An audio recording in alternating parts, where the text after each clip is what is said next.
قرآن مجید کا سورہ نمبر 79 سورہ نازیات۔ سورہ نازیات کے متعلق چند مختصر نکات تلاوت و ترجمے کے ساتھ۔ بسم اللہ الرحمن الرحیم۔ سورہ نازیات موجودہ ترتیب کے اعتبار سے قرآن مجید کا سورہ نمبر 79 اور ترتیب نزول کے لحاظ سے سورہ نمبر 81 ہے۔ یہ سورہ مکہ مکرمہ میں نازل ہوا۔ اس سورے کا نام اس کی پہلی آیت کی مناسبت سے نازیات رکھا گیا ہے، جس میں ان فرشتوں کی قسم کھائی گئی ہے جو کفار کی روح کو دردناک انداز میں قبض کرنے والے ہیں، اور نازیات عربی میں کھینچ لینے والی کو کہتے ہیں۔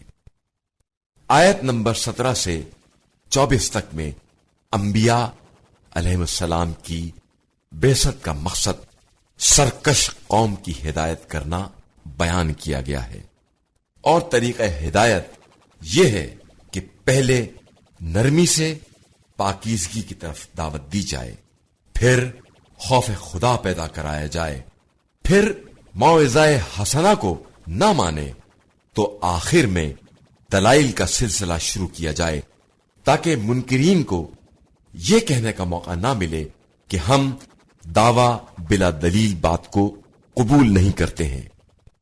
آیت نمبر 35 کے مطابق جب قیامت کی ناقابل برداشت آفت آ چکی ہوگی، اس وقت انسان کو اپنا سارا کیا دھرا یاد آ جائے گا۔ جو شخص اس سورے کو دشمن کے مقابلے میں پڑھے تو دشمن کی توجہ اس کی طرف سے ہٹ جائے گی، اور یہ دشمنوں سے محفوظ رہے گا اور اسے کوئی نقصان نہیں پہنچے گا۔ بسم اللہ الرحمن الرحیم۔ شروع نام سے اللہ کے جو بڑا مہربان نہایت رحم کرنے والا ہے۔ والنازعات غرقا۔ قسم ہے ان کی جو ڈوب کر کھینچ لینے والے ہیں۔ والناشطات نشطا۔ اور آسانی سے کھول دینے والے ہیں۔ والسابحات سبحا۔ اور فضا میں پیرنے والے ہیں۔ فالسابقات سبقا۔ پھر تیز رفتاری سے سبقت کرنے والے ہیں۔ فالمدبرات امرا۔ پھر امور کا انتظام کرنے والے ہیں۔ یوم ترجف الراجفہ۔ جس دن زمین کو جھٹکا دیا جائے گا۔ تتبعها الرادفہ۔ اور اس کے بعد دوسرا جھٹکا لگے گا۔ قلوب یومئذ واجفہ۔ اس دن دل لرز جائیں گے۔ ابصارها خاشعہ۔ آنکھیں خوف سے جھکی ہوں گی۔ یقولون ائنا لمردودون فی الحافرہ۔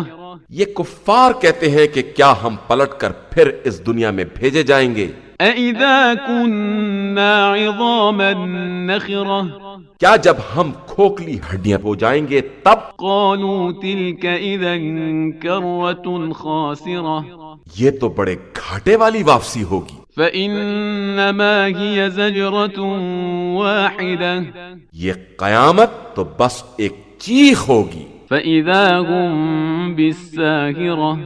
جس کے بعد سب میدان حشر میں نظر آئیں گے۔ هَلْ أَتَاكَ حَدِيثُ مُوسَىٰ۔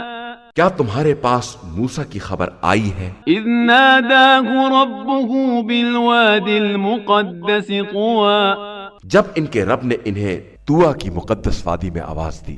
اذهب إلى فرعون إنه طغى۔ فرعون کی طرف جاؤ، وہ سرکش ہو گیا ہے۔ فقل هل لك إلى أن تزكى۔ اس سے کہو کیا یہ ممکن ہے تو پاکیزہ کردار ہو جائے؟ وأهديك إلى ربك فتخشى۔ اور میں تجھے تیرے رب کی طرف ہدایت کروں اور تیرے دل میں خوف پیدا ہو جائے۔ فأراه الآية الكبرى۔ پھر انہوں نے اسے عظیم نشانی دکھلائی، فكذب وعصى۔ تو اس نے انکار کر دیا اور نافرمانی کی۔ ثم أدبر يسعى۔ پھر منہ پھیر کر دوڑ دھوپ میں لگ گیا۔ فحشر فنادى۔ پھر سب کو جمع کیا اور آواز دی، فقال أنا ربكم الأعلى۔ اور کہا کہ میں تمہارا رب اعلیٰ ہوں۔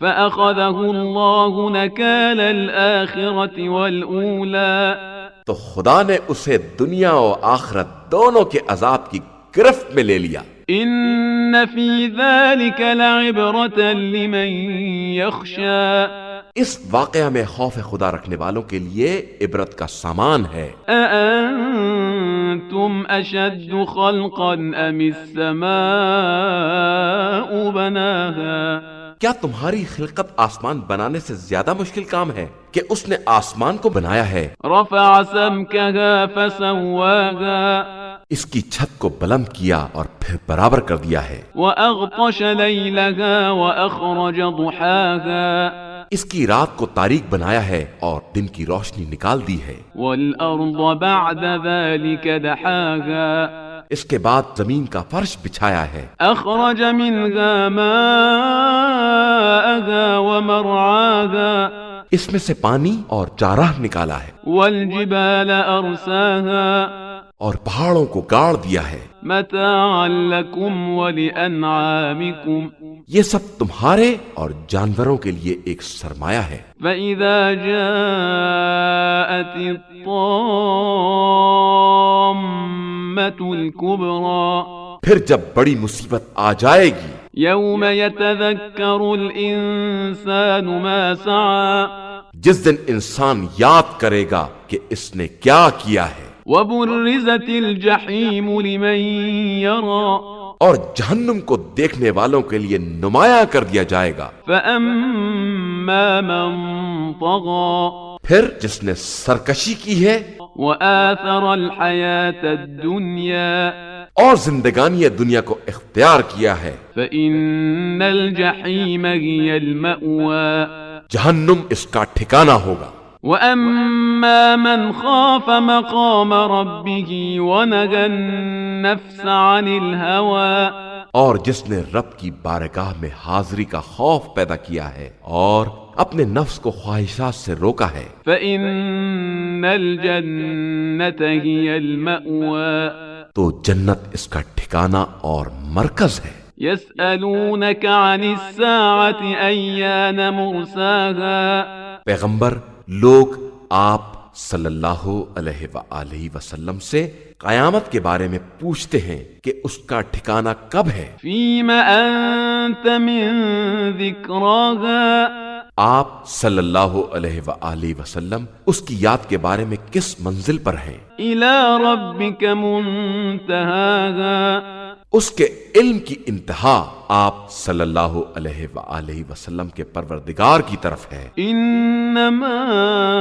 أنت منذر من يخشاها آپ صلی اللہ علیہ وآلہ وسلم تو صرف اس کا خوف رکھنے والوں کو اس سے ڈرانے والے ہیں۔ كأنهم يوم يرونها لم يلبثوا إلا عشية أو ضحاها گویا جب وہ لوگ اسے دیکھیں گے تو ایسا معلوم ہوگا جیسے ایک شام یا ایک صبح دنیا میں ٹھہرے ہیں۔